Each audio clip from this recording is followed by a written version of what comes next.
Welcome to the Mind Spark, bringing you the latest news from around the world, July 12, 2025. Along the 49th parallel, an eerie silence has replaced the usual bustle. Once busy towns like Blaine, Washington, and Buffalo, New York now feel abandoned under the summer sun. Parking lots that overflowed with Canadian cars are empty. The hum of commerce is gone. This isn't a seasonal lull, it's a crisis. Two neighbors, once inseparable, now stand apart. The world's longest undefended border feels like a chasm, not a bridge. From Maine to Michigan, the story repeats. Canadian tourists, the economic lifeblood, have vanished. Storefronts that once welcomed Canadian dollars now display "For Lease" signs. The Peace Arch, built to celebrate a century of peace, now stands over a trickle of essential traffic. Its inscription, "May these gates never be closed," feels painfully ironic. The border is open, but the spirit of friendship is on pause. The silence at the crossings is a stark reminder. This relationship is being tested like never before. The U.S.-Canada border was never just a line on a map. It was a living, breathing partnership. For generations, Canadians crossed south for gas, shopping, and weekend getaways, fueling entire American towns. Places like Plattsburgh, New York, thrived as Montreal's U.S. suburb, tailoring everything from bank accounts to tourism for their northern neighbors. Canadian dollars supported jobs, funded services, and created a vibrant cross-border community. Before the downturn, Canadians were the largest group of international visitors to the U.S., spending billions annually. Hotels, restaurants, and stores planned their year around Canadian holidays and summer surges. But it wasn't just about money.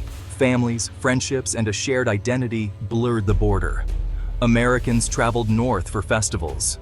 Canadians came south for sports and shopping. The line often felt invisible, replaced by a sense of belonging to a larger, binational community. This deep-rooted connection made the current rupture all the more painful. Now, the easy flow of people and prosperity has stopped, leaving both sides reeling. The border's openness was a symbol of trust, one that's now in jeopardy. The loss is more than economic, it's personal. The numbers tell a grim story. Since early 2024, Canadian travel to the U.S. has collapsed. Same-day car trips down over 70%, overnight stays down nearly 60%. In Whatcom County, Washington, sales tax revenue has dropped by 40%. Dozens of small businesses have closed. Niagara Falls, New York, struggles to fill half its hotel rooms, even in peak season. The Walden Galleria Mall near Buffalo once saw 35% of shoppers from Ontario. Now, it's less than 5%. It's like a tap was turned off, says Maria Sanchez, a longtime store manager. We used to staff up for Canadian holidays. Now, every day is slow. The U.S. Travel Association estimates over $10 billion in lost spending in 2024 alone. That's money that would have paid salaries, funded schools, and kept local economies afloat. Communities that weathered recessions and currency swings are now facing something different, a deliberate, sustained withdrawal. The economic pain is deep, and there's no end in sight. The numbers aren't just statistics, they're lost livelihoods and broken dreams. The border's economic engine has stalled, and the ripple effects are everywhere. For border towns, the crisis is personal. "It's a ghost town," says Tom Williams, who's run a gas station in Sault Ste. Marie, Michigan for 30 years. "I haven't seen my regulars from Ontario in over a year." He's laid off staff and wonders how long he can keep the lights on. In Plattsburgh, Mayor Sarah Jenkins surveys empty streets. "We built our identity on welcoming Quebecois neighbors. Now, it's an identity crisis. Budget shortfalls mean cuts to parks, libraries, and public safety. In Bellingham, Washington, retail workers have lost hours and hope. We used to joke about the Canadian rush. Now we'd give anything for that chaos." Even social ties are fraying. A retired teacher in Ogdensburg, New York, misses dinners with friends from Prescott, Ontario. "We talk on the phone, but it's awkward. There's a political chill nobody wants to mention." The loss isn't just economic. It's a loss of community, of friendship, of normalcy. The border's silence is felt in every empty shop and every missed gathering. For many, it feels like a death in the family. The crisis is more than numbers. It's a daily reality. The border towns are holding on, but just barely. The question is, for how much longer? Why the boycott? It's not just economics, it's emotion and politics. Many Canadians feel alienated by U.S. politics and rhetoric, seeing values they cherish, multiculturalism, cooperation, under threat. The boycott isn't government-led, it's grassroots, fueled by hashtags like #BuyCanadian and #SkipTheStates.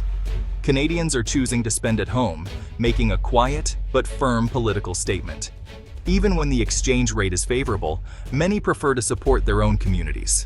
Stories of tense border crossings and an unwelcoming atmosphere add to the reluctance. The result, a perfect storm of protest, pride, and anxiety keeping Canadians, and their dollars, at home. The impact goes beyond lost sales. It's tearing at the social fabric. Youth hockey leagues and cross-border tournaments are shrinking or canceled, erasing traditions that built friendships. Families visit less. A simple drive to see relatives now feels like crossing into foreign territory. Cultural events, music festivals, art fairs struggle as binational audiences disappear.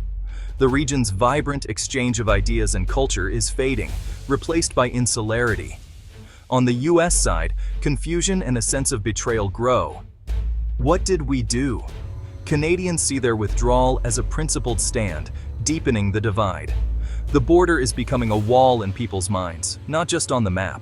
Stereotypes and mistrust fill the void left by lost contact. The unraveling is social as much as economic. Dr. Alistair Finch, a sociologist, says the crisis exposes the fragility of the U.S.-Canada bond. We thought economic ties and shared culture made us immune to disruption, he explains. But goodwill is finite. The boycott isn't about one policy.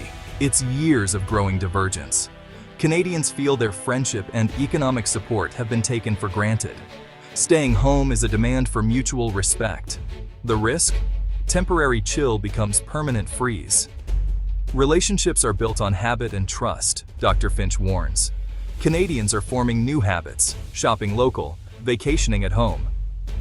The longer this lasts, the harder it will be to bring them back. Even if politics change, the new normal may be a distant relationship. Less contact means more reliance on stereotypes and media narratives. The US and Canada are drifting apart, socially, culturally, and emotionally. Without cross-border ties, the sense of being family could be lost for good.